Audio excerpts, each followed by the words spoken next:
Okay, well I'm delighted to welcome you all back to this year's edition of GRAFT. The evening promises to be a no-holds-barred test of endurance and strength for our four contenders. So without further ado, let's get a quick look at the lineup for this year's competition. I mean, we're witnessing history here, aren't we, Keith? Yes, that's right, David. Each of these four athletes are operating at the absolute top of their games. This really is the pinnacle of resilience, and it's hard to imagine there'll be much in it to separate them, with each of them holding at least 2 championship records. First up, we have Michael Hope, hailing from the south of England. I mean, just look at those calves. He's a monster, a unit. I mean, you can see the determination in his eyes, and you just know he's not gonna give up easily. Next up, we have Josh Smith, or the Welsh Rarebit, as his fans affectionately call him. I'm particularly excited to see if he can break his combined event PB again, which would make it 4 years on the trot, making him the first man in history to do so. Next, and all the way from San Diego in the good old US of A, we've got Dylan Richards, the only contender not from the UK. He'll be hoping the Star-Spangled Banner gets to accompany this year's medal ceremony. Maybe as recently as last year, we would have called him the underdog, but his form has just been so consistent across his last few events. I really think he could be the one to keep an eye on this time, David. I think you're right, Keith. I'd love to see him make a charge up the rankings this year. Okay, and lastly, and coming back from a nasty injury, which, let's face it, is no surprise given what these athletes put their bodies through time and time again, we've got the Yorkshire boy himself, Matthew Grouse. He wants this, there's no question about that. Everything in his body language screams, I like to work hard. I'll work harder than you. I'll work harder than anyone and at any cost. God, you're right, David. You wouldn't want to get on his bad side. Whew, terrifying. And just like that, I'm getting the signal now that they're about to start. So strap in, folks. Here comes the countdown. Ready, set.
failure.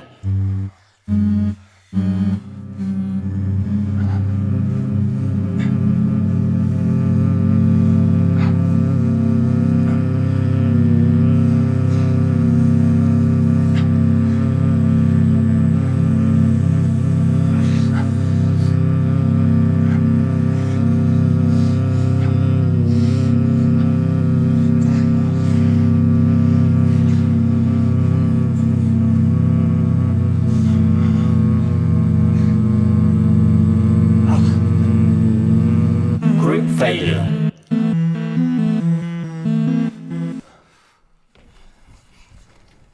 So can you tell me what you're doing, Jess? I'm doing some crochet. I am making a fern leaf right now. it's creative and I can use my hands and have a way of being productive, but also isn't particularly like a big drain on the environment. And what was it that sort of prompted that interest? So I was reading online and found this interesting study about this kind of prehistoric fern leaf called the azolla, which was around 55 million years ago. The Earth came close to becoming a bit like Venus, like a big ball of carbon dioxide and extremely hot. And I think that this fern was one of the big reasons why this didn't happen to the Earth, because it was able to drain so much CO2 out of the atmosphere. So I just decided, you know what? I'm just going to make these leaves myself. I'm just going to make them. So I've been doing that for 8 months now. What, instead of real leaves, or? Well, plants absorb CO2. So if I make plants, I absorb CO2. So you've made 5,000 in 8 months? Yeah. So like if we try to think of the maths of that, when do you think you'll be done? I don't want to think too much about the maths because I don't want things to get in the way of my goal. I'll be done when I'm done, you know. I've started making them orange now because I figure if I make them when they've already basically passed through their life cycle, it means they've already removed the carbon dioxide from the atmosphere. So I don't even need to wait, they're just doing it immediately. Oh yeah, that makes sense. Do you see there being any chance that this isn't going to work? No. Does it have the same kind of biological properties if you make them this way compared to... It's made out of cotton, which is a plant material, so I don't see why not.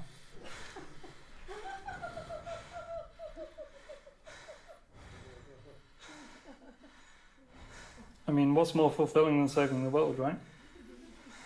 Ready, set.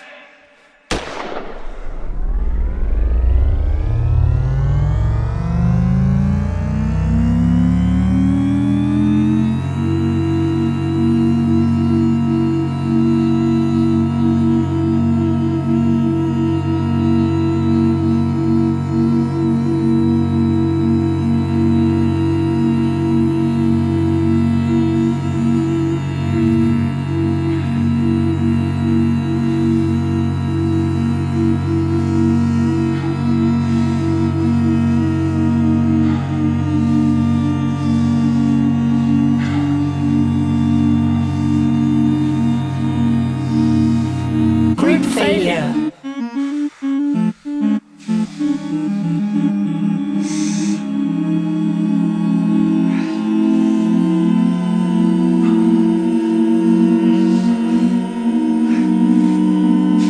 Group failure.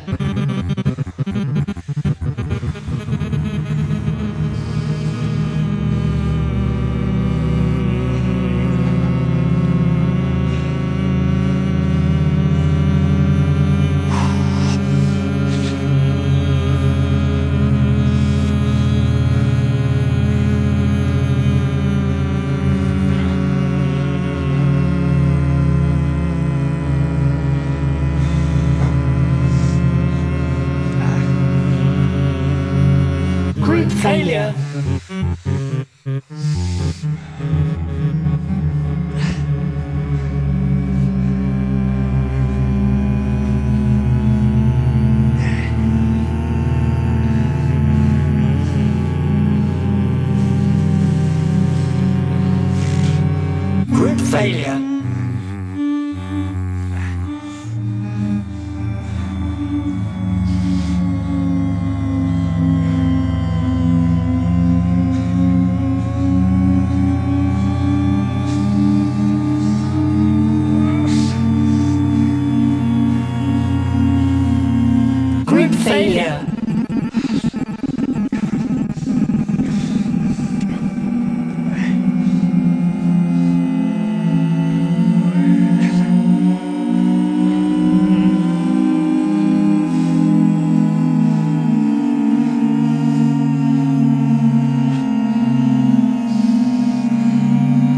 Group failure.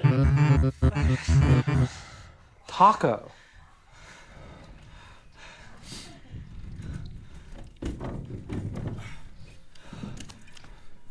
So when I adopted Minu in 2013 at the Multnomah County Humane Society, they would waive the adoption fee and some vaccination fees if you opted in to a longitudinal study in feline responses, particularly responses to human vocalizations.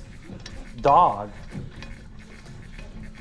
The requirements were that they asked you to regularly use certain words, a variety of words, to try to elicit responses from your cat, and to take some notes on words that did or didn't elicit responses and what kind of responses they might elicit. Oh, that's sweet, but it's not quite what I'm looking for. We're looking for that verbal communication. Oh, that's on the mic. Mino? Christmas mouse. Here's the word, here's the response elicited. Sometimes you can get some recordings. They might ask you specifically if you can like retry something. So I would endeavor to do it every day. I probably miss some days sometimes. We only need to report the journals every month. What about your favorite composer, John Luther Adams? Okay. Honestly, one of the tougher things is just finding like new words that you haven't already tried, right? Maybe the end goal is some sort of like, you know how in like certain sci-fi media, there's like these universal translators. Maybe it's gonna be like that with cats. I mean, there's also ways, I know how to touch them in ways that will just make them meow. Did you say it's called feline response tracking? Yeah. Feline response tracking, exactly. How about upstairs? You want to go upstairs? But I'd be lying if I didn't say that like over the 12 years of doing this, that the thought hadn't crossed my head that maybe I'm the subject. You know? Sure. And it's actually about how like cat sounds are perceived by people. It's interesting. It doesn't weigh on my mind a ton, and I don't feel like awful if I miss a day, but it feels a little silly, for sure. Oh, that was a good one. Yeah, meow. Ready, set.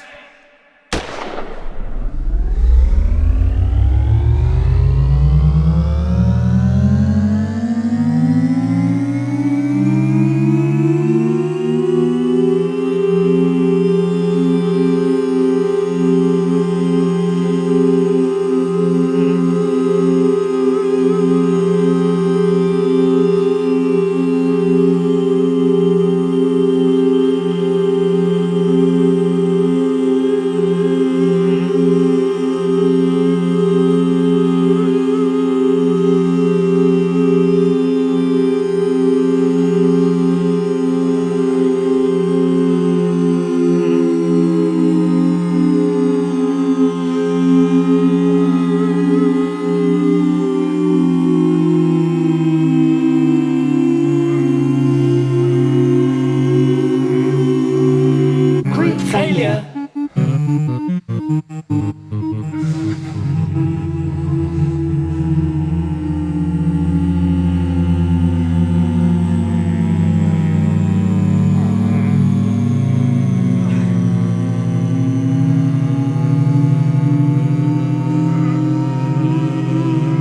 Group failure.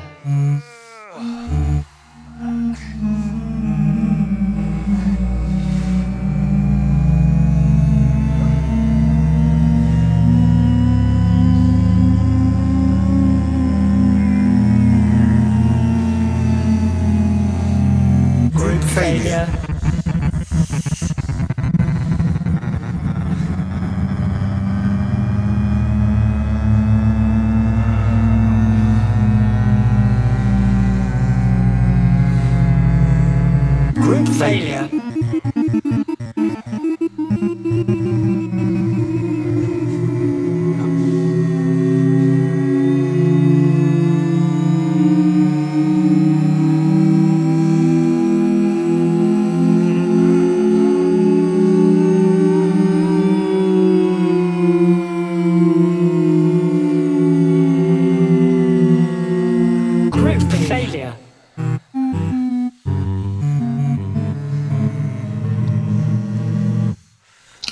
basically trying to find something that was like easy to do each week to support the composing. The financial reality of being a freelance artist can be quite difficult. And I saw this quite mysterious sort of listing.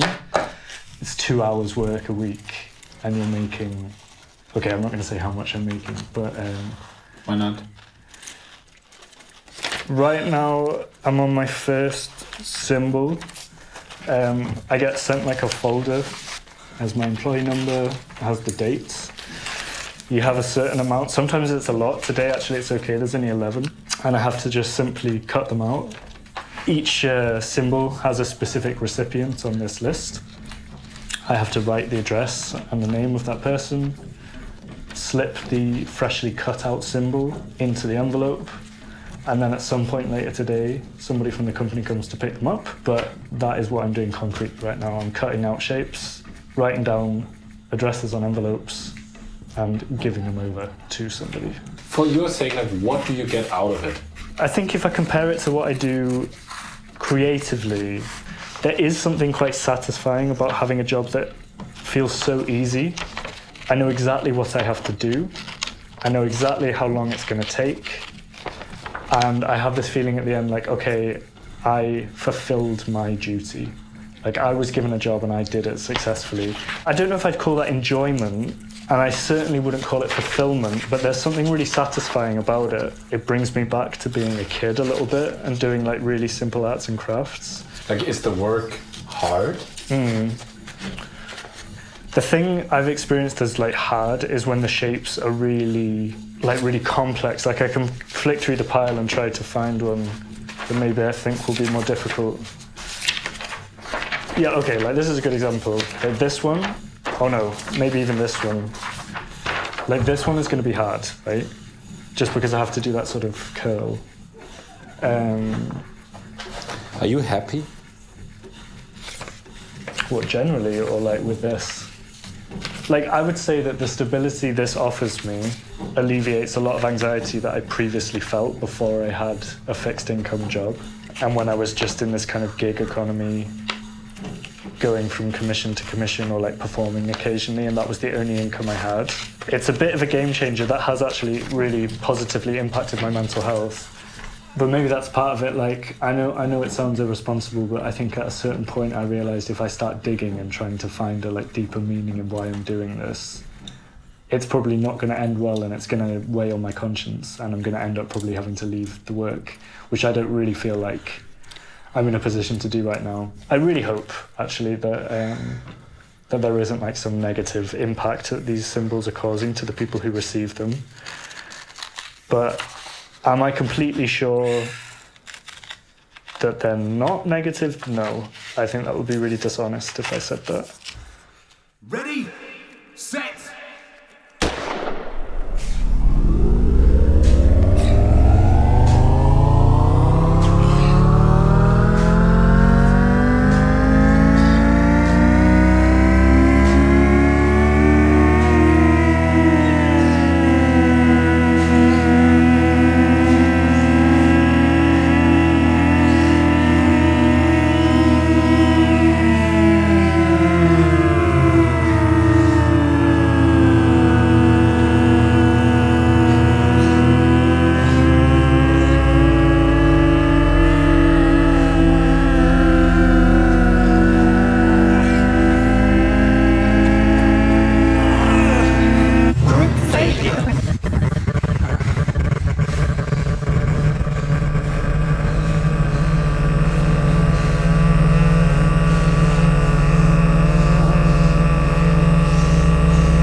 Indiana Jones, Citizen Kane, B-Movie, the Rugrats movie, Kindergarten Cop, Scent of a Woman, Magnolia, Memento, Sonic the Hedgehog. So it's not like genre specific then? No. It's like I said, it transcends genres. It transcends aesthetic values. Snap out of it! Just talk me through how you arrived at this point then.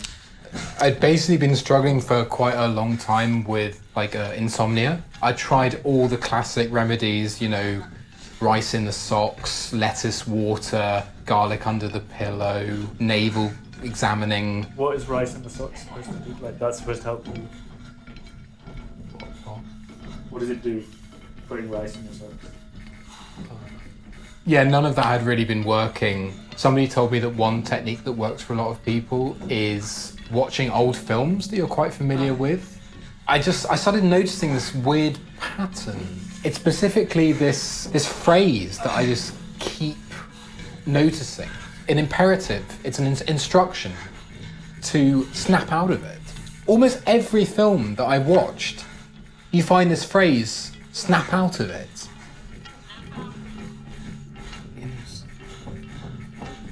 Snap out of it. Or snap out of it. Snap out of it. Yeah, so I have this spreadsheet here. I've just been taking note of, where in the film it appears, how many instances.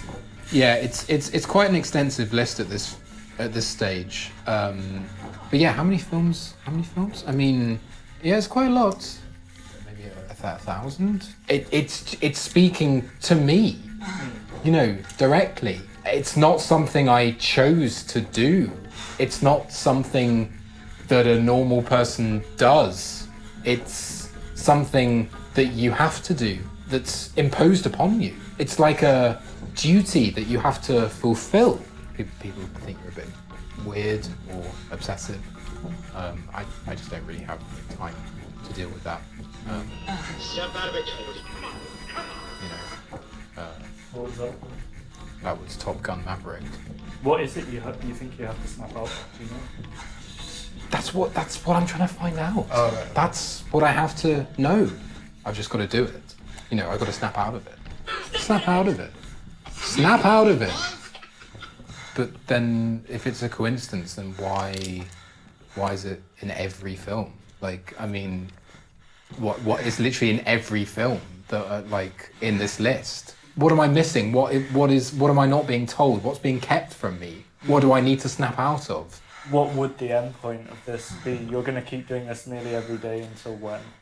Until I find out. I got to know. What does it mean? Ready, set.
What a doozy. I mean, wow. What have we just witnessed? It's unbelievable, Keith! They gave it their all, and not one of them takes home the victory. We just watch them break their backs, pour their blood, sweat, and tears into each discipline, and for what? Absolutely diddly squat! Naff all! Zilch! Your heart has to go out to these titans, though, David. But I think you're right. Surely they've got to be asking themselves, why on earth did we just do all of that? Expend all that effort? Where's the sense, the meaning, the raison d'etre if not to come out on top? You can't imagine what it must feel like.